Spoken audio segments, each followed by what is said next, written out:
Estamos en Stepanakert, la capital de la República de Nagorno-Karabaj, y tenemos la oportunidad de establecer una charla íntima con el canciller de la República de Artsaj, Masis Mahilian, շատ շնորհակալ ենք, որ մեզ ընդունեց։ Խնդրեմ։ Ինչպե՞ս եք։ Լավ, նորմալ։ Կուզենք գիտնալ առաջի անգամ Արցախի մասին ինչպես է, ինչը վիճակը, ինչպես է վիճակը։ Գիտեք, որ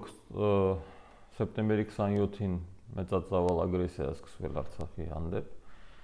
որի մեջ մասնակցում են մենք անվանում ենք դա հանցավոր եռյակ դաշինքը, Ադրբեջան, Թուրքիա եւ ահաբեկիչներ Մերձավոր Արևելքից։ Եվ այս իրենց գործողությունները ագրեսիան միջև օրս շարունակվում է, մեր բանակը դիմադրում է, կանգնեցնում է այդ ուժերին անհավասար պայքարի մեջ, փայլուն կատարում է մեր բանակը իր պարտականությունները եւ նաեւ զուգահեռ տեղի են ունենում քաղաքական գործընթացներ, հատկապես Մինսկի խմբի համանախագահող երկրները իրենց նախագահներով, արտաքին գործերի նախարարներով եւ համանախագահ դիվանագետներով փորձում են կանգնեցնել այս պատերազմը եւ հրադադար հաստատեն։ Երկու այդպիսի փորձ եղել է, մեկը հոկտեմբերի 10-ին Ռուսաստանի միջնորդությամբ հանդիպում տեղի ունեցավ Հայաստանի եւ Ադրբեջանի արտգործնախարարների եւ Ռուսաստանի արտգործնախարարի Ադրբեջանը խոստացավ, որ պետք է հումանիտար հրադադար ապահովի, բայց չի կատարել իր խոստումը, շարունակել է պատերազմական գործողությունները։ Երկրորդ փորձը եղավ Էմանուել Մակրոնի կողմից Ֆրանսիայի նախագահի արդեն հոկտեմբերի 17 լույս 18 գիշերը պետք է հաստատվեր հրադադար, Ադրբեջանը նորից ասեց այո եւ նորից չկատարեց իր պարտականությունները, շարունակեց պատերազմը։ Նույնն էլ տեղի ունեցավ երեկ, երբ Վաշինգտոնում հանդիպեցին Ամերիկայի պետքարտուղարի հետ, Պոմպեոյի հետ առանձին հանդիպումներ եղավ Հայաստանի եւ Ադրբեջանի արտգործնախարարների հետ, Պոմպեոն հանդիպեց, բայց հենց եւ միջև հանդիպումը եւ հատկապես հանդիպումից անմիջապես հետո Ադրբեջանը հրետակոծեց նաեւ Ստեփանակերտը, իսկ միջև այդ հանդիպումը Մարտունին եւ Մարտակերտն էին կրակի տակ։ Այսինքն Ադրբեջանը չի կատարում իր պարտավորություններն, իրենք լրիվ արհամարհում են այդ կարևոր երկրների ղեկավարներին եւ հիմա ժամանակն է, որ Արցախի հանրապետությունը ճանաչվի եւ պետք է նաեւ պատժամիջոցներ կիրառվեն Ադրբեջանի ղեկավարության հանդեպ եւ Ադրբեջանի հանդեպ։ Կխոսենք իբրև Հայաստան եւ Ադրբեջան, բայց այսօր յետևը գարզեմ թե Թուրքիան եւ Էրդողանը։ Ինքը չեք մտածել, որ ինքն ալ հոմ պետք է լա։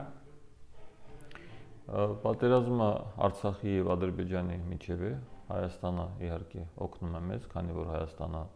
մեր անվտանգության երաշխավորն է եւ բազմաթիվ կամավորականներ Հայաստանի Հանրապետությունից շատ մարդիկ, նաեւ Սփյուռքից մեր հայրենակիցներից կան, օգնում են, որ պաշտպանեն Արցախը, չլինի նոր ցեղասպանություն այստեղ։ Եվ այս կտրվածքով է գնում ուրեմն պատերազմը, բայց քաղաքական ասպարեզում, քանի որ Արցախը ճանաչված չէ, որպես միջազգայինորեն ճանաչված չէ, այդ հրավերները հանդիպումների համար ստանում են Ադրբեջանի եւ Հայաստանի արտաքին գործերի նախարարները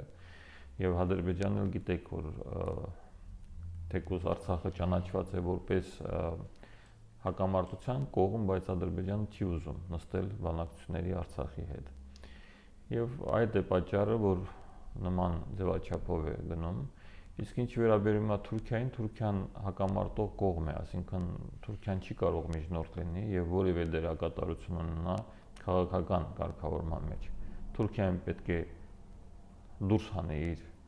ուժերը այստեղից, չօգտագործի իրեն անօթաչու թռչող սարքերը Ադրբեջանին օգնելով եւ այդ աջակցությունը այդ միջամտությունը այս կոնֆլիկտի մեջ պետք է դադարեցվի Թուրքիայի կողմից։ Դա կլինի իր լավագույն աջակցությունը, բայց իր միջամտությունը այս հակամարտության մեջ լրիվ դեստրուկտիվ է, ավելացնում է լարվածությունը եւ նպաստում է պատերազմի շարունակմանը։ Եվ դրա մասին բոլորի համար արդեն պարզ է, որ Թուրքիան ինչ բացասական դերակատարություն ունի այս ամենում եւ թույլ տալու ինքը ինչ որ քաղաքական կարգավորման մեջ ինչ որևէ դերակատարություն ունենա, դա անընդունելի է։ Ես կարծեմ թե ասիլա չպիտի պատասխանե, բայց ես ցեզի պետք է հարցնեմ, ինչ ուզե Ադրբեջան at Մադրիդում առաջին խոսակցություններում իբրև մասին լավ է կամ ուրիշ բաներ ալ ուզե հիմա։ Ադրբեջանը ուզում է Արցախը առանց հայերի, այս է իրենց նպատակը, իսկ Թուրքիայի հետ միասին իրանք նաև ուզում են Մեղրիի շրջանը, որ ցամաքային կապ ապահովեն Նախճիվանի եւ Ադրբեջանի միջև, իսկ Նախճիվանը արդեն կապված է Թուրքիայի հետ, ունեն ընդհանուր սահման։ Այս է իրենց գերնպատակը եւ սա ակնհայտ է, նաեւ եթե մենք տեսնում ենք գործողությունների աշխարհագրությունը, թե որտեղ են իրենք ավելի շատ ակտիվ եւ մեծ ուժերով հարվածներ հասցնում եւ փորձում առաջ գնալ, դա հենց հարավային հատվածն է Արաքսի ուրեմն հովիտում, որը հենց այդ կապը պետք է ապահովի եւ այդ այդ պանթյուրքիստական իրենց այդ 100 տարվա այդ իդեոլոգիան իրենց գաղափարը իրենք փորձում են կյանքի կոչել։ Իբրև հայ ուզենք որ աս պատերազմը լրանա, բայց դուք մտածեք եւ ասիգա վրճանա ստատուս կուոն Արցախի միտի change-ը պիտի փոխվի։ Այս պատերազմի զուգընթաց ակտիվ մոբիլիզացիա կա ամբողջ հայության, Արցախի, Հայաստանի, Սփյուռքի եւ մեր բարեկամների տարբեր երկրներում, մեր քաղաքական գործիչների, տարբեր պատգամավորների, բարեկամական խմբերի, լոբիստական կառույցների մոբիլիզացիա տեղի ունեցել ուղղված Արցախի միջազգային ճանաչմանը, այսինքն մենք համարում ենք, որ Արցախի միջազգային ճանաչումը կարող է կանգնեցնել պատերազմը եւ կարող է կանխել նոր պատերազմներ եւ կարող է ապահովել խաղաղությունը ամբողջ հարավային Կովկասում։ Այսինքն այս ճանաչումը ինքը ունի նաեւ փրկության խորհուրդ, այսինքն Արցախը հանուն փրկության պետք է միջազգայինորեն ճանաչվի իբրև անկախ պետություն։ Այդ դեպքում մենք ավելի լարացուցիչ հնարավորություններ կունենանք ապահովելու թե Արցախի անվտանգությունը, թե ընդհանրապես տարածաշրջանային կայունությունը։ Այս ուղղությամբ աշխատանքներ շարունակվում են արդեն տարբեր մակարդակներով, քաղաքներ, տարբեր ռեգիոններ եւ այլը բանաձևեր են ընդունել ի աջակցություն Արցախի միջազգային ճանաչմանը եւ նաեւ գործընթացներ կան տարբեր պարլամենտներում, օրինակ կոնգրեսում նախաձեռնություն կա բանաձև առաջ քաշելու ճանաչման վերաբերյալ Ֆրանսիայի եւ Սենատում եւ ազգային ժողովում այդ գործընթացները կա։ Այսինքն այս գործընթացը շարունակում է եւ մարդիկ արդեն հասկանում են, աշխարհը հասկանում է, որ ճանաչումն է միակ ճանապարհը տարածաշրջանում կայունություն ապահովելու։ Եվ այս առումով իհարկե լինելու է նոր իրավիճակ եւ հուսանք, որ այս ուղղությամբ մենք կհաջողենք բոլորս միասին եւ կունենանք պատերազմից հետո ճանաչված Արցախի հանրապետություն։ Եթե սպասենք, եթե կլա ֆրանսիացի ճանաչումը, իմ հարցը տեխնիկալ է, բայց ինչ սահման վիդելա, ինչպես է Փարիզ գսե ուրեմն ես Արցախ կճանաչեմ, բայց սահմանները ինչպես է ադր մասին չեմ գիտեր։ Ընդհանրապես միջազգային իրավունքի մեջ եւ միջազգային պրակտիկայում երկրի ճանաչումը, նոր երկրի ճանաչումը չի նշանակում սահմանի ճանաչում։ Այսինքն կա Մոնտեվիդեոյի կոնվենցիան, այնտեղ կա 4 չափանիշները, որով երկիրը կարող է ճանաչվի որպես անկախ։ Իսկ հստակ սահմանները արդեն որոշում է այդ երկիրը իր հարևանների հետ։ Այսինքն կա միջազգային այդ պրակտիկան, դելիմիտացիա, դեմարկացիա եւ այլ, այսինքն այս ճանապարհով պետք է հետո գնա, այսինքն կրկնում եմ, ճանաչումը չի նշանակում սահմանների ճանաչում, ճանաչումը առաջի հերթին սուվերենության ճանաչում է, սուբյեկտության ճանաչում է, երկրի ճանաչում է։ Մնացած հարցերը լուծում են հարևանները իրար հետ, համատեղ ստեղծում են միջկառավարական հանձնաժողովներ, այդ սահմանը գծում են, պայմանավորվում են եւ այլն։ Կամ երկրորդ ճանապարհն էլ կա, երբ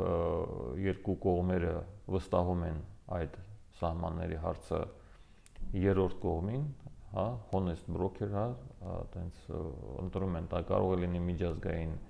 կոնֆերանս, կարող է լինի ինչ որ անհատ կամ պետություն, որին երկու կողմն էլ հավատում են, վստահում են եւ ի սկզբանե ասում են, որ այդ երրորդ կողմը ինչ սահման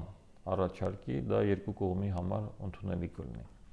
Այս է միջազգային պրակտիկան, այսինքն չի կարելի կապել ճանաչումը սահմանների ճանաչման հետ։ Okay, ես չեմ գիտեր եթե ուրիշ բան մորցած եմ, բայց կուզեմ թե դուք կոչումը անեք մեր հայության, մեր սփյուռքահայության։ Ну նախ մեր սփյուռք հայությանը մենք շատ գոհ ենք, շատ շնորհակալ ենք աջակցության համար, մի մարդու պես բոլորը ոտքի են կանգնել, ով ինչով կարողանում է օգնում է, ով նյութական, ով քաղաքական իր հնարավորություններով, կապերով եւ այլն, այսինքն նմանատիպ մոբիլիզացիա հայության ես չեմ հիշում այս վերջի շրջանում որ եղած լինի, այս առումով արցախցիները շատ շնորհակալ են մեր սփյուռքին, Հայաստանի Հանրապետության մեր քույրերին եւ եղբայրներին։ Եվ մենք պետք է այս մոբիլիզացիան պահպանենք, ավելի ակտիվ աշխատենք Արցախի միջազգային ճանաչման հասնելու համար, թշնամուն կանգնեցնելու համար եւ վերջը երկիրը զարգացնելու համար ավելի անվտանգ պայմաններում։